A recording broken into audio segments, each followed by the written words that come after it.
Stories and Threads. My name's Kate. Hello if you're new here. Welcome back if you're joining us again. Today's video is getting pre-filmed just for convenience mostly. I'm going in for a little bit of surgery this week, so wanted to get all my videos ready to go for the rest of this month. And this one is set to come out once I am out of surgery, but I just thought this is just going to be easier. So we are going to be playing Reach the Castle and figuring out my September TBR. It is a little early in the month, like I was saying, it's only the 17th, but why not? You will also notice that the shelving behind me is slightly different. It's a little chaotic. I am in the middle of filming my shelf rearrangement, so a little sneak peek at that for you guys, as this video is going to come out before that one. But let's get into it. Let's see what we're going to be reading in September and have fun playing my game.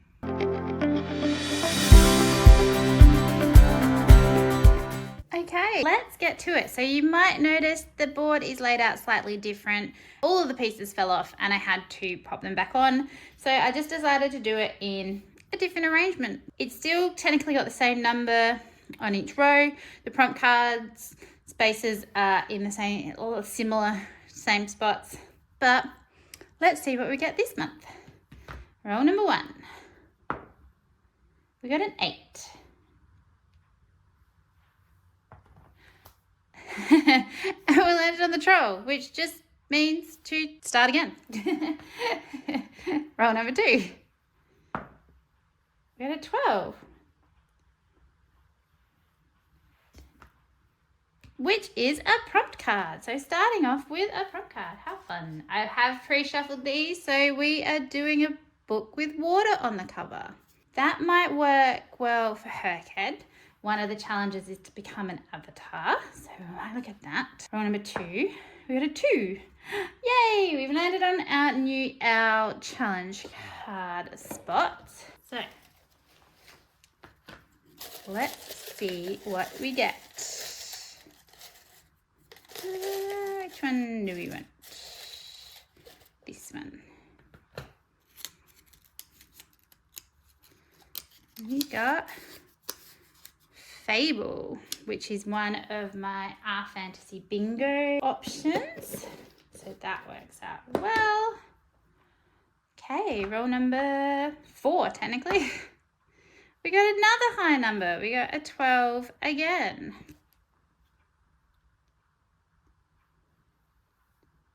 We got a broomstick, which are, I think if my memory serves me right, my 2025 books. Now, I'm going to need to go get another container to put all these in because they're overflowing. Okay, I have a glass bowl. So let's tip them all out into here. As you can see, there's a lot. This is my little overflow jar because there's just too many. We'll give them a bit of a mix up. Ooh, we got some flying out. Which one will we do? What about this one? What do we got? Diabound. I think this has just come out, so this is a really new release. So that will work well. And let's see our next roll. A 4. Sorry if you can't see that. 1, 2, 3, 4. Another challenge prop. So cool. This is going quite well. Okay, what will we get this time? Let's try this one.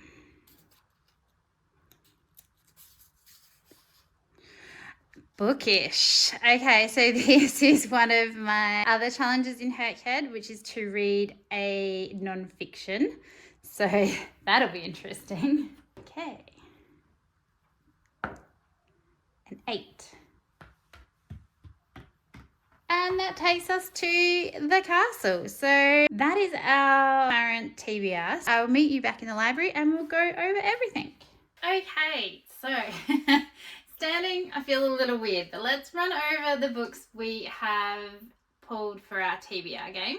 So I have the roles written down just here, and I have my trusty iPad so we can read through some of the synopsis of the books that I don't own, which unfortunately is a few this month. So our first roll, we rolled an 8 and we landed on the Troll. Now the Troll is meant to be something that will send us back to the start if we have already picked up some prompts along the way. I was thinking, I think that he knocked one off our TBR, but that kind of seems like a reward. So I'm thinking that that isn't going to be happening and you just end up going back at the start and keeping whatever prompts I do have. That didn't happen this time because it was our first roll, but we did end up going back to the start and rolling again. So roll 2, we rolled a 12, so we got a high number and we got one of Murphy's prompt cards. So we got a book with water on the cover.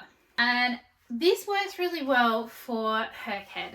So one of the prompts for Herkhead is to become an avatar, and you either have to read a book with water, earth, air or fire in the titles, so those 4 specific words in 4 different books, or on the cover in those specific elements.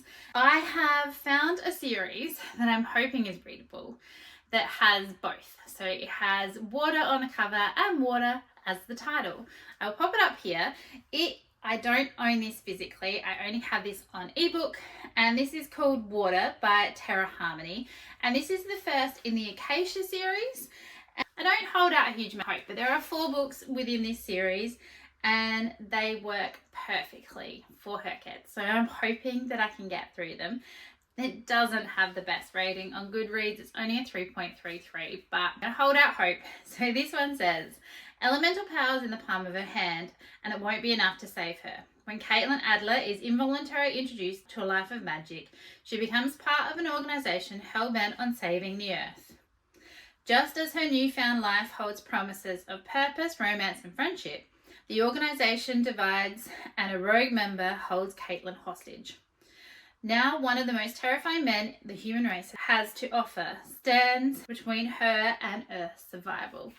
Hopefully, like I said, I can just get through it. And that's all I need. If it becomes a really good story for me, that would be awesome. But that is what I'm going to give a go. It works hopefully well. If the first book isn't any good, I will obviously adapt what I'm planning for Herkhead, but hopefully they're okay. For roll 3, we rolled a 2 and we landed on the owl. So this is the jar that I changed into like my challenge cup. So I added all books that I needed to get read for either my 25 series in 2025, my Our Fantasy Bingo, Herkhead, I think maybe a couple of my buzzword books are in there, though I think because I've already planned those out, I didn't bother. They need to be read in a specific month. But anyway, we pulled out Fable by Adrienne Young, and that one I have already got from the library, so I'll be able to read through the synopsis for this one. This one is just a duology, which is really good, and this says, welcome to the world made dangerous by the sea and by those who wish to profit from it, where a young girl must find her place and her family while trying to survive in a world built for men. For 17-year-old Fable, the daughter of the most powerful trader in the Narrows, the sea is the only home she has ever known. It's been 4 years since the night she watched her mother drown during an unforgiving storm. The next day, her father abandoned her on a legendary island filled with thieves and little food. To survive, she must keep to herself, learn to trust no one, and rely on the unique skills her mother taught her. The only thing that keeps her going is the goal of getting off the island, finding her father, and demanding her rightful place beside him and his crew. To do so, Fable enlists the help of a young trader named West to get her off the island and across the Narrows to her father. But her father's rivalries and the dangers of his trading enterprise have only multiplied since she last saw him, and Fable soon finds that West isn't who he seems. Together they will have to survive more than the treacherous storms that haunt the Narrows if they are going to stay alive. I think that sounds really cool. Pop that just there for now and continue on with our next roll.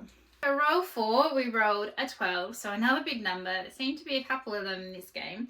We landed on the broomsticks, which is everything I've added in 2025. So I was really happy how well this is going so far.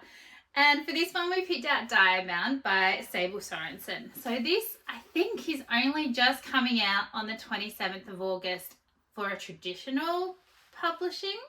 When I looked it up, I can't get my hands on a physical book until then in Australia anyway.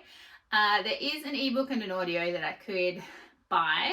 It hasn't hit any of our library apps yet, so hopefully by the time I get to September, it will be a little bit easier for me to get a hold of it. This is the first in the Wolves of Ruin series, and we'll have a bit of a read what this one's about. It says, only the worthy survive the bonding trials. She'll risk her life and her heart to be one of them. Meryn Cooper has never dreamed of being one of the bonded, the king's elite warriors who form mental links with the massive, vicious direwolves. She made peace with her life, scraping by in poverty in the shadows of the castle. But her younger sister, Celia, is kidnapped, stolen across the border by the immortal monsters her country has spent centuries fighting. And Meryn's world falls apart. Desperate to cross the front and save her sister, Meryn enlists in the army, only to discover that there are bonding trials this year, where all soldiers are forced to risk their lives in an attempt to connect with a direwolf. It's too late to turn back. Meryn is thrown into a deadly competition against her will. Now she'll need to survive the next 4 months of training at the castle if she wants a chance at finding Celia. Everything here is a test, from the brutal classes where one mistake means death to the glittering court parties where every smile hides a knife. To make things worse, Meryn is bound to a feral direwolf who refuses to communicate. The other trainees would love to spill her common blood, and her gorgeous instructor, Stark Therion, is as malicious as the wolves himself. Everyone is out to get her, everyone but the dangerously handsome crown prince, Killian Valtier. Valtier? But if she loses her heart to him, she may also lose her life. And the castle is hiding dark secrets. It sounds really interesting. From early reviews on Goodreads, it's getting really good ratings. So hopefully I will really enjoy this. It sounds right up my alley. Okay, for roll 5, we rolled a 4 and we landed on an owl. Again, awesome. This is my challenge cup. For this one, we pulled out Bookish by Lucy Mangan. Mangan? This is actually called Bookish, How Reading Shapes Our Lives. One of the challenges in her head is to read 5 nonfiction. This is probably the hardest challenge for me. I don't read nonfiction. At all. Unless it's a biography, sometimes. They can't just be 5 biographies, they have to be 5 different non-fiction subjects. So my colleagues at work have been trying to help me come up with 5 possibilities that I might actually be able to get through. And this was one of them. This one is a new one, I think, that's just come in through the library yet. And I do have it, it's just sitting on my desk at work and I haven't brought it home yet. So I'll read you the synopsis from Goodreads and hopefully this is one that I can get through. So it says, as a child, Lucy Mangan was reading all the time, using books to navigate the challenges and complexities of this world and many others. As an adult, she uses her new relationship with literature to seize upon the most important, how do books prepare us for life? Bookish picks up where Bookworm left at the cusp of teenage, when everything, including the way we read, undergoes a not-so-subtle transformation. Here, Mangan vividly recounts her metamorphosis from bookworm to bookish adult, from the way GCSE curricula can impact our relationship with literature, to the growing pains of swapping the pleasures of rereading for those of book hoarding. Revisiting the specific stories that ferried her through navigating various important stages of life, first love, first job, marriage, motherhood, and grief. Bookish maps the author's coming of age in books and life lessons that shed valuable light on how a love for reading can be nurtured intergenerationally. Wow. Okay. I'm really not sure how that's going to go for me, but I will give it a go and we will see. This one might be one where I start a fair few non-fiction and don't necessarily finish them, in the hopes that I will end up with 5 finished by the end of the year, but we will see. Okay, roll 6, we rolled an 8 and that took us to the castle, which was the end of the game. I have been considering whether I should make When We Reach the Castle something. There is a game that I've seen played online, which I am going to be playing as my TBR game challenge for Herked, which I will be filming and will be coming up at some point in September. Where when you reach the end of that in that game, you just get to pick a free book, which I do kind of like that. So I might add that in to Reach the Castle, but we will see. I do still obviously have some books that I need to add in for this month, so let's go through those. The first one we have is my In Real Life book club, and it was my turn to pick for the month of September. And there are so many that I want to read that I just couldn't decide. So I created a spinner wheel and we spun it at the meeting, and I ended up pulling Emily Wilde's Encyclopedia of Fairies by Heather Fawcett. I am really excited to get to this one. One of my friends in the group has already read it, unfortunately. I think of all of the options, there was only one that she had already read that I could see. And of course, that's the one that came up. So I think she's planning on reading the second one, but the rest of us will be reading this one. So this one says, enter the world of hidden folk and discover the most whimsical, enchanting and heartwarming tale you'll read this year, starring the intrepid Emily Wilde. Emily Wilde is good at many things. She is foremost expert in the study of fairies. She is a genius scholar and a meticulous researcher who is writing the world's first encyclopedia of fairy lore, but Emily Wilde is not good at people. So when she arrives at the hardscrabble village of Harensvik, I have no idea. I'm thinking that that's some name that I can't read at all, so apologies. Emily has no intention of befriending the gruff townsfolk, nor does she care to spend time with another new arrival, her dashing and insufferable, handsome academic rival, Wendell Bambley. But as Emily gets closer to uncovering the secrets of the Hidden Ones, the most elusive of all fairies, she also finds herself on a trail of another mystery. Who is Wendell Bambley? And what does he really want? To find the answer, she'll have to unlock the greatest mystery of all, her own heart. Hopefully this is really good. I have added this one into my Fantasy to See Bingo challenge as an epistolary book. I have heard that counts. I think there's journal entries in this maybe. I'm not entirely sure, but I am looking forward to getting to this one. The next book that I have to read probably fairly early in September is my Catch Up Book Club's book for this month, and we are starting a new series. So this is the first of the Blood and Bone trilogy, and it is A Time of Dread by John Gwynne. So we did just finish off The Faithful and the Fallen, and so we've got 3 books left, and I've had a lot of fun participating in Catch Up Book Club. And I am really enjoying John Gwynne's writing. Eager to find out what's happening in the Banished Lands. I don't know that I want to read the back, but I will. Okay, says, to brave the shadows, wield the sword. A race of warrior angels once defeated a mighty demon horde. Now the victorious Ben-Elm rule the Banished Lands. However, their peace is brutally enforced, and their ancient enemy might not be as crushed as they thought. The giantess Sig must head west to investigate disturbing demon sightings, though the Kadashim are long defeated. And in the snowbound north, Drem finds mutilated corpses on a hunting expedition, a predator or something far worse. Hot-headed Riv is desperate to join the Ben-Elm's peacekeeping force. Then she discovers betrayal in its ranks and a life-changing secret. It's a time of shifting loyalties and difficult choices because in the shadows, demons are gathering, waiting for their time to rise. It'll be so good to see who has made it to this series. So I definitely know Sig. She was in The Faithful and the Fallen. The others I've never heard of. So a fair few new characters in this, I think. I was lucky it took me a while to get my hands on any versions of these, even though now I think they are releasing them in new covers that do match The Faithful and the Fallen ones a little bit more. But I've got these ones now, so these will be the ones that I'm using. So that's the next book that we are adding to our TBR.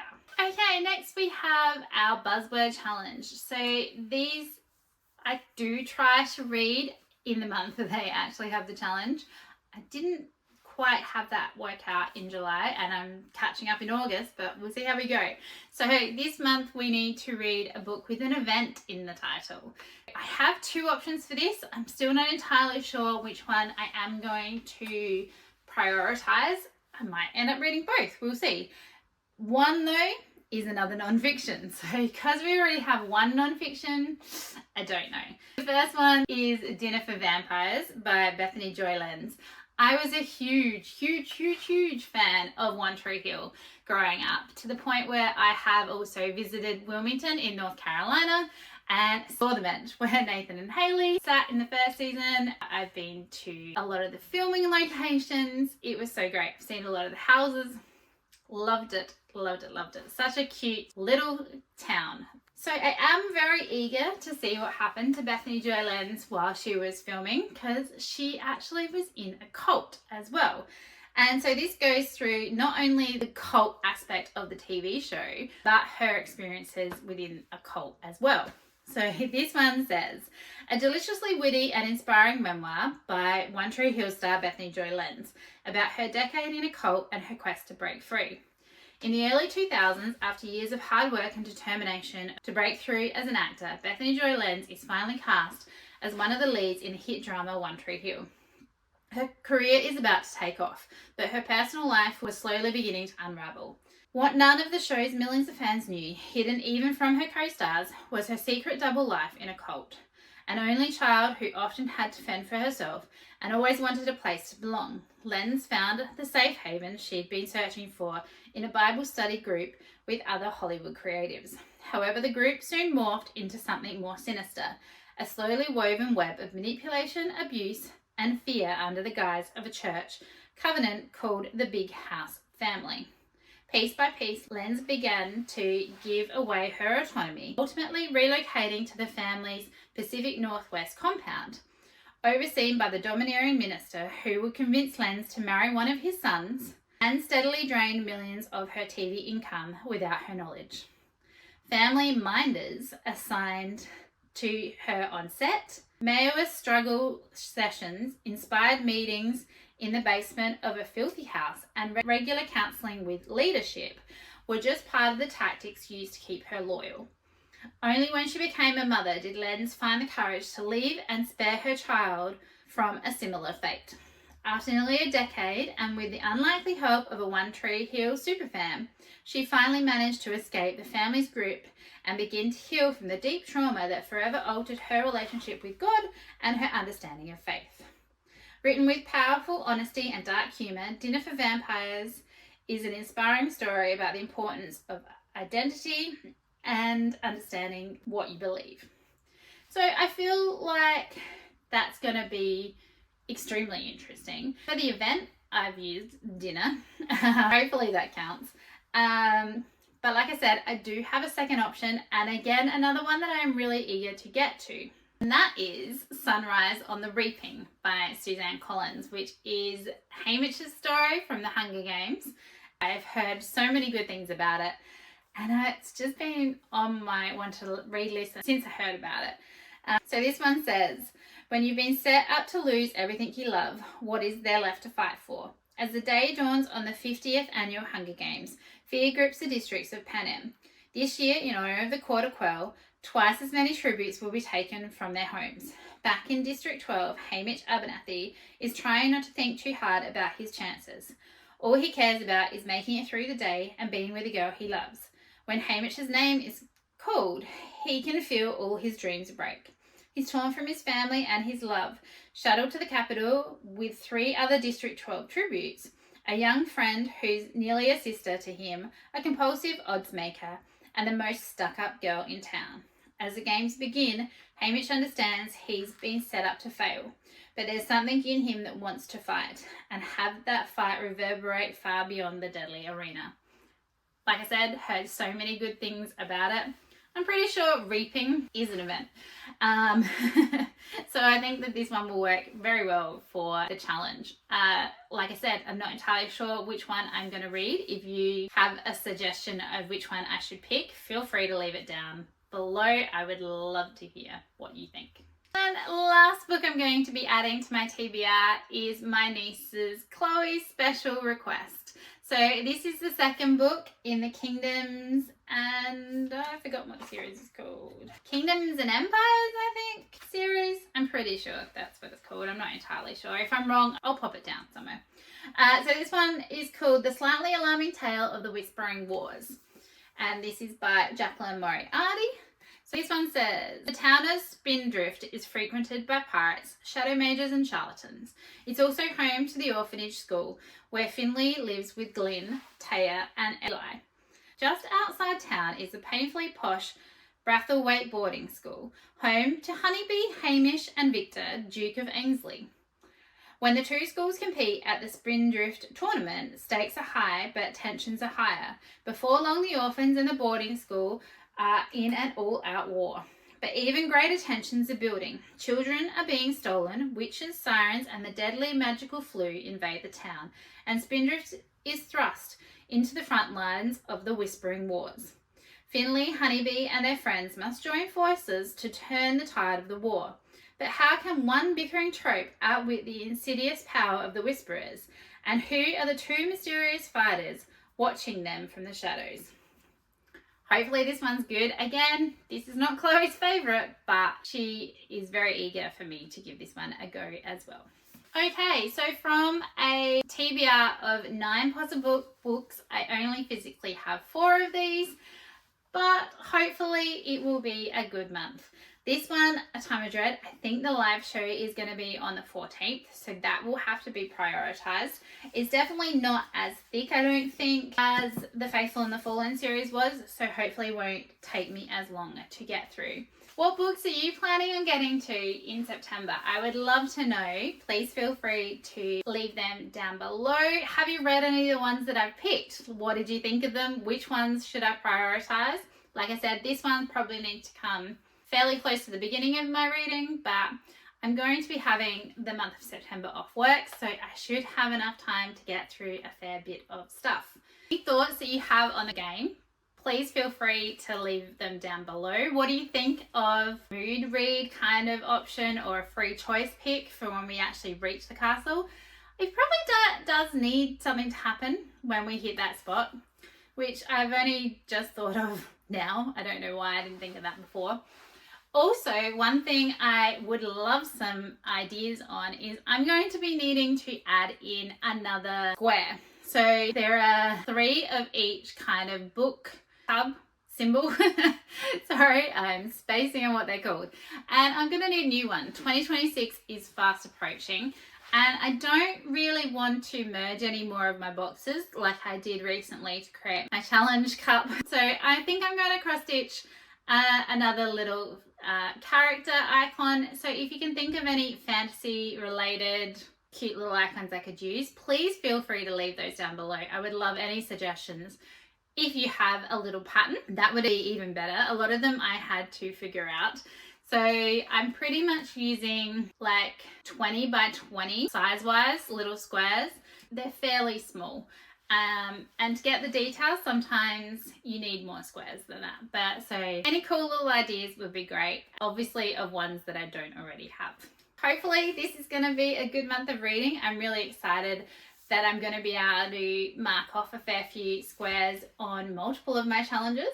Another video that we have coming up is me looking at how I'm doing at my challenges throughout this year so far. So look out for that one. If you haven't already, please think about subscribing. If you would like to, you could also join me over on Goodreads, Instagram, and Storygraph. I've left the links to all of my channels down below. And I just hope that wherever you are having a really wonderful day.